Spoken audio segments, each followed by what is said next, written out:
The real horror is when people insult you. And this is not a joke or a fairy tale. This is a reality that I live every day. With every report about a murder, I discover a new kind of betrayal. Most of the time, if not all, the murderer is a member of the family. And the difference in the reasons is different. Some people kill because they love, others because they hate, and many other reasons that I can tell you about because they are not only new, but this is ugly and hurts the heart. The common factor between all this is that they think that this is the way to solve their problems. They do not know that they have committed a mistake that ended their lives by themselves, and it ended before they knew the life of the person who planned the plot for them. Peace, mercy, and blessings of God be upon you. I am Olivert James, and this is Narrator Program. A new episode, and it is full of strange and mysterious real events. And from the book of Olivert James. It is clear that we are facing a murder case of a different kind, and it is clear that it came from someone who has a hand in the matter. Someone is involved in the case. Someone is involved in a group of cases. Someone told us a case or two cases before, so let's see. Let's go.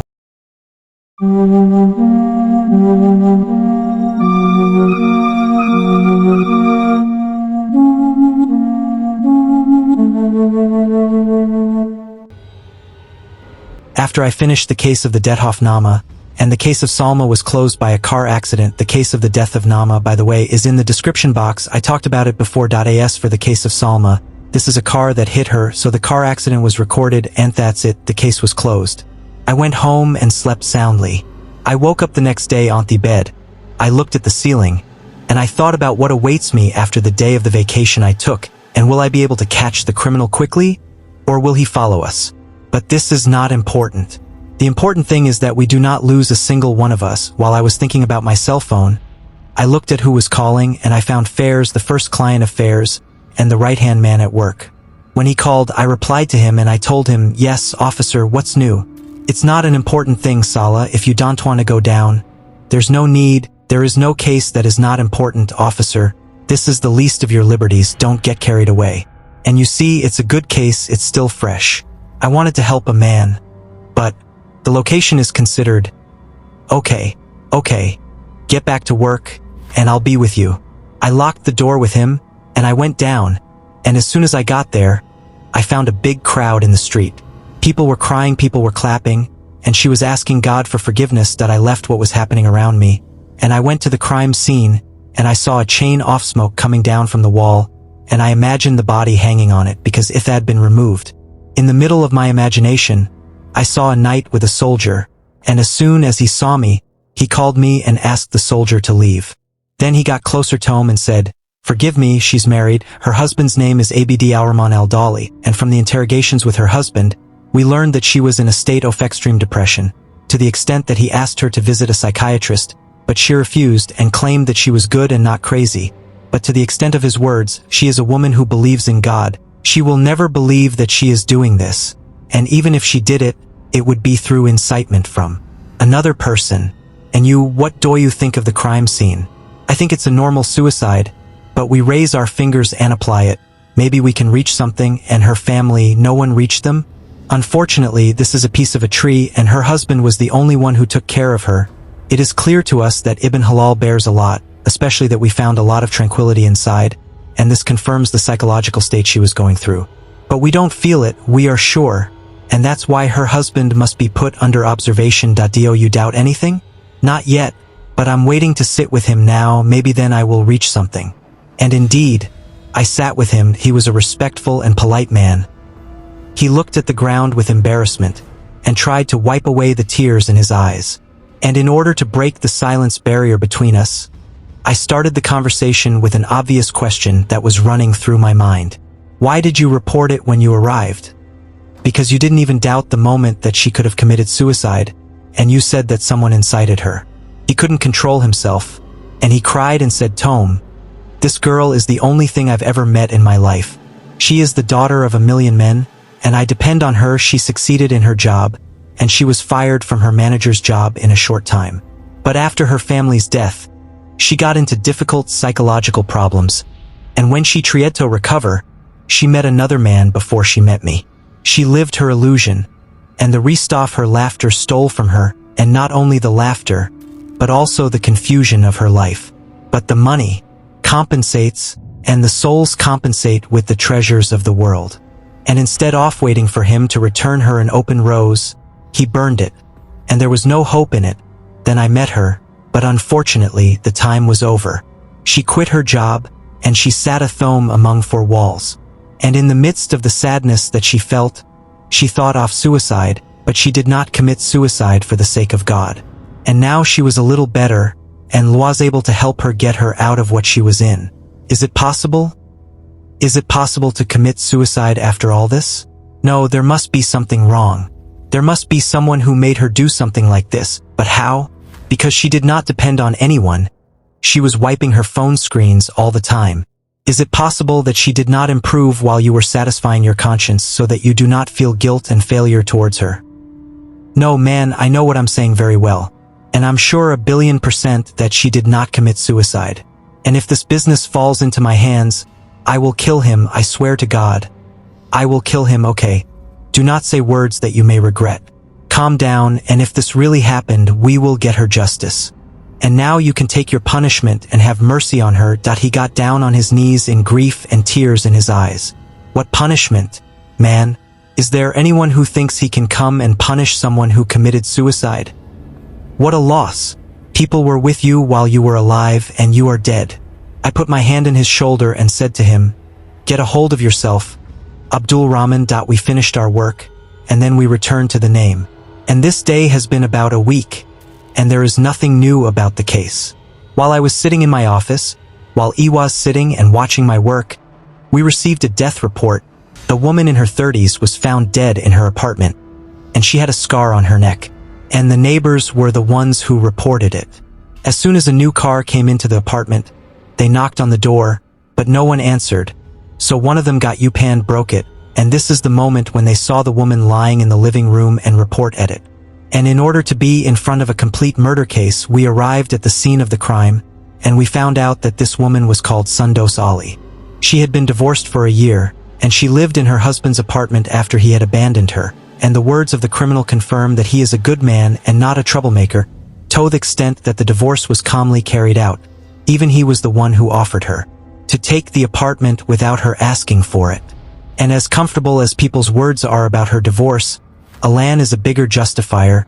He puts him under suspicion, because the murderer is a person that you may not expect. And in the middle of thinking, it hot of a soldier who was holding a piece of paper or a pencil in his hand that I took it from him and began to decide after I opened it.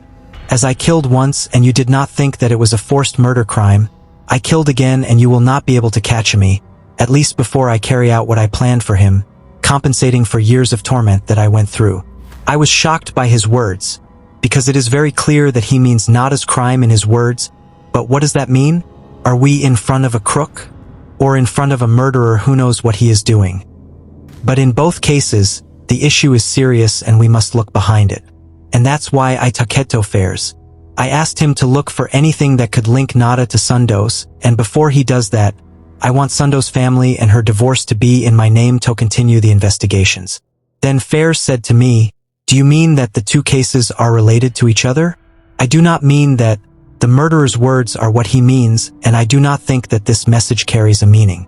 But what makes a criminal reveal himself is far from suspicions. He may be very close, and in this way he distances himself. He may also be crazy or obsessed with murder. And I have not seen anything like this since I was hired until I became a detective. But there is nothing but this. I order you, a little bit, and you will have her divorce. You are tired, Fairs. God willing, you will have a great future. I broke up with Fairs, and I do not know how much time has passed, and the murderous divorce had arrived. He sat in front of me very calmly, and he did not seem to be upset, as if his divorce had not yet been completed. Al-Baltaji, right? Mahmoud Hassan Al-Baltaji, sir. Are you sure you know the reason for your presence here without saying? Of course, sir. I am under your command in any information that can lead us to the murderer. Yes, of course. We know that your reputation precedes you, and what does this have to do with Sundos? No, Mahmoud, calm down. I did not mean anything. I just have a question that confused me, and I want you to answer it. If you do not mind, of course. No, sir, I do not mind. Go ahead. What made you leave your apartment for your divorce? And I also know that it is not in her name. The neighbors also know. as if they were living with you. The neighbor's issue is because we're a little close to them, and we considered them our family. I mean, we thought we were having a good relationship with them so that no one would bother us. But the reason I left the apartment is that I do not need it for anything. And this was a simple thing to compensate her for the past years. And oh, I do not mind. Compensate her for what exactly? For the time we spent when we were not suitable for each other, although it was very possible at that time to find someone better than me. I took out a can of cigarettes from my pocket and lit a cigarette while I was telling him. Okay, can you know the reason for the divorce? She was interested, and I was not interested at all. And that's it. We could not live together and we broke up. And I think the most permissible thing for God is divorce, Mahmoud. I understand. Now I want to know if you have any information about someone you hate or doubt. You can tell me. I swear to God, Sundos did not have any enemies. She is basically a good person and the daughter of people, and their reputation is like an egg. So I do not think anyone can think of killing her. At that moment, I took out a picture of Nada from my pocket and showed it to him. Do you know her? Or Sundos? Do you know her? I do not know. We have been separated for a year, and you may know a lot of people I do not know. But this is the first time I see her. Okay, Mahmoud, you will now turn to the prosecutor and they will take your statements. And they will decide what to do with you. I ended up arguing with him until my sister Sundos arrived. She entered the office and she was devastated. I tried to calm her down, but she kept to herself. She sat on the chair in front of me and said to me, I did not get to the truth, Pasha. We will get there, God willing. But you are with us now. I do not believe what happened. How can you die and leave me? She has never caused any problems or disputes. Even in her eyes, she avoided everything without a scratch and without hurting one of our brains. In the end, you die like this? Like this? Calm down, Salma. Salma, Pasha. Calm down. Salma, I brought you here now to tell me anything that could help me in the case. I mean, if someone complains, they must inform us. Who do I complain to, Pasha? I tell you, she has never caused a problem. Okay, tell me about her. Al-Baltaji. He is a rich man and a son of people, and he was afraid of her pure desire. Okay, what was the reason for their divorce? She told me the same reason I heard from Al-Baltaji and the neighbors, so I could only show her a picture of Nada when she saw her. She said to me, Nada? May God have mercy on her. She committed suicide and her heart ached for her. I did not find anyone there. In fact, people were not happy to see a suicide victim. How did you know Nada? They were friends, Pasha, from college days. Years and days have passed between the man. There is only the year of divorce when they talk again. Until what happened and their day was in the same week. Okay, Salma, you can go to the prosecutor and testify. And if we need you again, we will talk to you. Will you get my sister's right? Pasha, make sure we get anyone's right in the country, Salma. Salma left when I called Fairs. I told him the new one and asked him to empty the mobile box as soon as possible. As for me, I will go to her apartment and search it again. Maybe I will find something new to distract us. After I left with her and went to the apartment, I turned on the lights and went in to look for anything that has meaning or has nothing, until I found a picture of the box and her friends from college days. It had Nada and two other girls. I took the picture and sent it to Fairs on WhatsApp. After I sent it, I talked to him and asked him to tell me who these two girls were as soon as possible. But he replied to me and said, Pasha, you don't know that we found something between Nada and the box recently, and not only that, don't tell me the whole information. Fairs, Pasha, don't worry, especially that they have been graduated for 10 years. And as you know, Pasha, the world is... Fairs, in short, tell me what happened again. What happened is that there is a person named Farouk Nasser, but it is clear that their relationship was a little tense. And not only that, but in the end they all denied that they did something like this. And that's what made them worried. But it didn't take long for them to forget. They found out about the adults' lives. Each one of them told the other about her life from the moment she graduated. And that's it. When the talk was over, the group didn't have to do it anymore. And when did this happen? Fairs? How did we not know about Nada's mobile phone? Yes, it's because of Nada, unfortunately. She erased all the chats between them before what happened. That's why we couldn't reach her. Okay, wait. Fairs. I want you to get me Faruda as soon as possible. We don't know what he's up to. And before you get him, you have to see these two girls. No one knows when he might move. And of course, the role is on one of them. Okay, don't worry. I knew about this after they told me what was happening. And of course, he's up to something. I understand, Mr. Officer. But as soon as I get to the office, I want to find Faruda. Understood? As soon as possible, sir. I went to my office with him, and as soon as I got there, the officer told me, "There's someone waiting for you here." And he didn't say why. No, sir. I asked him several times, and he refused to talk to anyone else. Okay. Get him for me. Before I could finish, I saw a woman in her early 30s standing in front of the office because I hadn't gone in yet. As soon as she saw me, she told me, "Is that you, Lieutenant Salah Al-Ghanami?" Answered her before the officer could speak. "Yes, it's me. Can I help you with something? I'm Azza, a colleague of Nada and Sundos." "Mr. Azza, come in, come in. Will you have a lemon, son?" "No, I don't want anything. Can we just talk about something important?" "Yes, of course. Come in." We went into the office and sat down, and in front of him I saw Ayatat, and she told me he's gonna kill me. I know, and I'm sure he won't leave me until he kills me. "Who is he, Azza?" "He's someone else, sir. Farouk, our classmate from college." "Don't you know any information that could bring us closer to the distances between us so that we can catch him?" "We don't know anything about him but that he's crazy. He's been like this since college, and he's a strange person. He's clingy and does weird things, but because we didn't care about him, we used to treat him normally. We're not going Tobe with his head on his shoulders." "No, understand me more. What do you mean he's doing weird things?" "For example, he used to come while we were sitting and say the sun is beautiful today. And that was almost the only way to start a conversation he used. That's not his creepy looks. He used to scare us and he used to confess to us. But we used to take it lightly and take it easy on him, and we never forgot to talk to him in order to meet him. But we all refused. Of course, Noon would put his head on his shoulder, but what we don't know is that he's the one who's going to come to us." "Do you mean you knew who the killer was and you didn't tell him?" "I swear to God, that didn't happen. For me, Nada's death was a suicide, no more. Especially that she said she was going to do that. But Sunda's death is what made me realize the whole truth, and since then, I'm afraid to tell him what happened to them. And because I live alone, it told my brother to leave America. But unfortunately, I found out he had a problem with his passport and that he'd need a week to get it fixed. Out of fear, I decided to go down to tell him and leave it to God. And before I went to the prosecutor, they told me that I was a good officer and that LD be useful. And that was the one who handled the case from the beginning. And Naira? What's her situation?" "I don't know. I've been calling her since this morning and she's not answering me." "What do you mean she's not answering you?" "I don't know. Maybe she's sleeping." "Do you know her address?" "Yes, of course. And why is she so quiet?" "Take me there right now." Without her saying anything more, we went down and moved to the house, and as soon as we got there, I asked her to wait downstairs.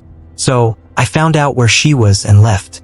And after I left, I knocked on the door several times and no one answered.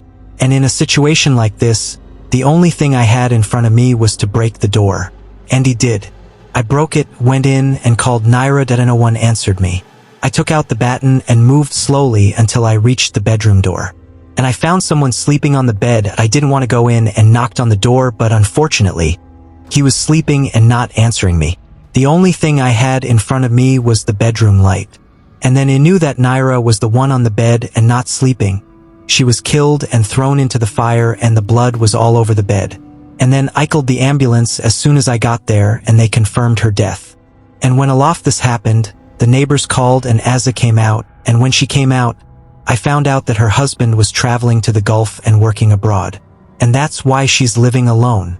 But her family died a long time ago and now we only have Azza in front of us, because she's definitely the next target. And soon, Farouk started planning his new crime. And in the middle of me thinking, Fairs arrived, and when I saw him I said to him, "What is it, Fairs, you still haven't reached Farouk?" We got there, but we found out from the gate of the building that he's been missing for a while. And now we're doing a search to open the house and look for him, but in order for this to happen, we have to protect Azza. She's the next target. No, we're not just going to protect her.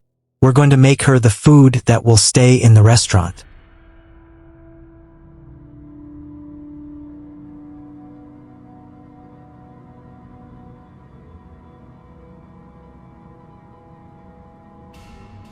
I mean that she's his last target and we have to make good use of her before the world turns on us that she's crazy.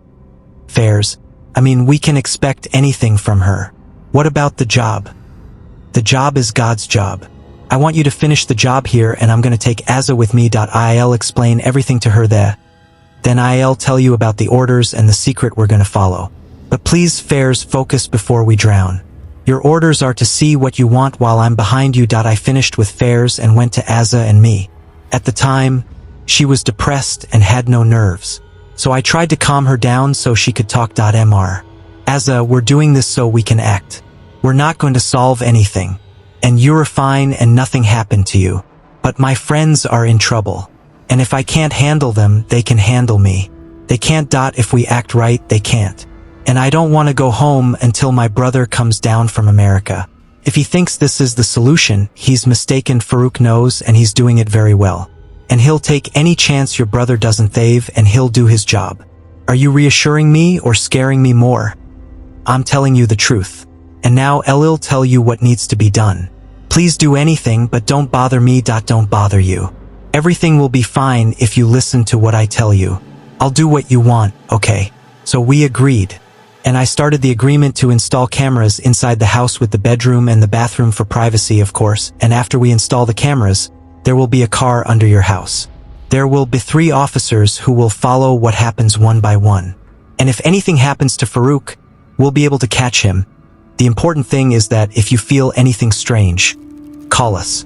And we'll be there. We'll also secure the entrances and exits through security. They'll be everywhere, but the most important thing is that they won't be noticed. But I'm scared. It's your right and it's normal, but we're by your side and we won't hurt you in any way. The important thing is that if you feel anything strange, call us. I'll try, but are we gonna stay like this for long? We'll keep you safe until we catch him. Won't sleep until he's in our hands. She looked at me as she looked at the sky. Oh God, Kareem, get him away from me and give me good news. And we did. We got a company to install the cameras without any fuss, and everything that happens was ready to secure itself. And after they installed it, the constant surveillance at the same time, we were busy looking for Farouk. But unfortunately, it was like a needle in a haystack until the day LVE been waiting for 2 weeks. 2 weeks without sleep or food. That day, I was in a place close to Azza's house. And I was holding my phone to watch what was happening with her. She was cooking, but something strange happened. While she was stirring the food on the stove, she went outside. She brought a glass from the fridge to the other room and then, when she came out, she smashed her place one by one. She entered the room without any cameras. And she looked up at the camera as if there was something wrong. And the strangest thing was that she closed the door of the room behind her quietly, and at that moment, I made sure that the mouse fell into the pool. And I called Ferris to go out and find the few soldiers who had the apartment as soon as possible. And when I locked the door, I ran in the car in the opposite direction to get there quickly, and after I was done, I reached the street. I found Ferris talking to me and telling me that Farouk was in the room and he was threatening that if the door opened, he would kill her. And of course, they didn't know what to do, but I thought about what Farouk thought because he definitely didn't enter the apartment from the door. Farouk entered from the corridor that leads to the other room and then he jumped into the room that he was in. So that means that he knew where the cameras were and where we were, and that's why I did exactly what Farouk did. I jumped from the corridor to the room that the was in. And before he entered and saved Azza, she was trying to escape from him and then he shot her. And at that moment, she fell to the ground and she was bleeding. It took out the gun and pointed it towards Farouk, that he was a man in his 30s, but it was obvious that he was getting old. And there was a big and clear scar on his face. It wasn't his smile that he was smiling from ear to ear, and even though he was holding his breath, he looked at his glasses and said to me, "Stop it. I did what I wanted. And just like I sent you your message, there's no one on earth who would stop me from doing what I did." Then he continued and said to me, "But you're a loser too. You're gonna go down in history because you witnessed the last of the 4, and tomorrow history will also write that women and the soft sex, but no, they're not soft or anything. They're the worst thing I've ever seen in my life, with 2 words from them. I lived days I couldn't forget until today.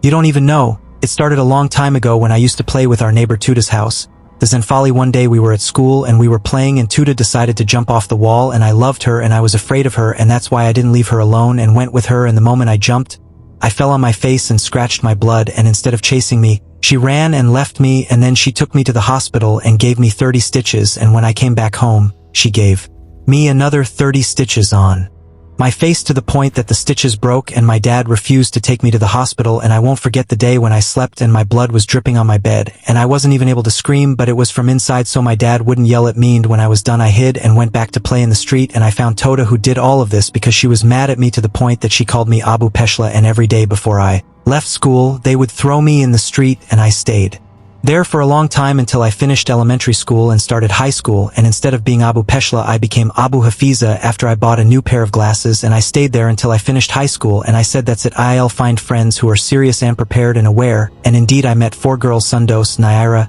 Azza, and Nada I used to tell them about everything and with time they also told me about me and tried to keep me away from them especially when they met Alwood Hamdi. And his fame was against him they told me to stay away from them and if I touch them I'll throw you in the street and the man didn't lie when I tried to talk to him he threw me and I came back again as Abu Peshla and instead of waiting for the day I'll go to university I ran away from him and did everything then I graduated and worked in many places and the common was that I was a slave until someone suggested to me to go to a psychiatrist and told me they'll change me for the better and change the strange way I was treating them they accused me of being weird and had a bad they didn't know what I went through and left me the person in front of them and indeed I went to the doctor and started to improve and then I knew what I wanted to do in my life I wanted to present the girl that my mother and as I planned I stopped her in the middle of the street and got on my then Iapine the ring and told her to marry me but unfortunately she said no she hit me with a pen in the middle of the street and I walked behind her and when I was sure she was dead I went to her and told her to kill the murderer and go to his and then I went to work and since then anyone hurt me was bleeding from the first I killed each one of them the way I wanted and that's it. Tota. And the story is over. You're crazy. And don't think that these 2 words will make it hard for us. Instead off killing 4 you'll kill 6. But it won't make a difference. Because 1 crime is enough to get rid of you. Like what's gonna happen when I catch you now and in a moment Azza stood up and stabbed Farouk in the neck. The bullet she took didn't affect her, because we made her wear a bulletproof vest, and in the end we got rid of the pervert who lived among us. Even if he was a victim, revenge isn't always the solution. As for Azza, she turned to the prosecution and the court for a murder charge. A murder charge that we can say is self-defense. But if you weren't the judge, what would your sentence be for Azza? What would Azza's sentence be? And that's it. I hope you liked the story. Thank you for watching. Thank you for watching. Don't forget to like the video. I don't like to talk about YouTube, but it makes a difference. So let's do it. Thank you for watching. If you liked the video, please like, share, and subscribe to the channel. Hit the bell button to receive all new videos.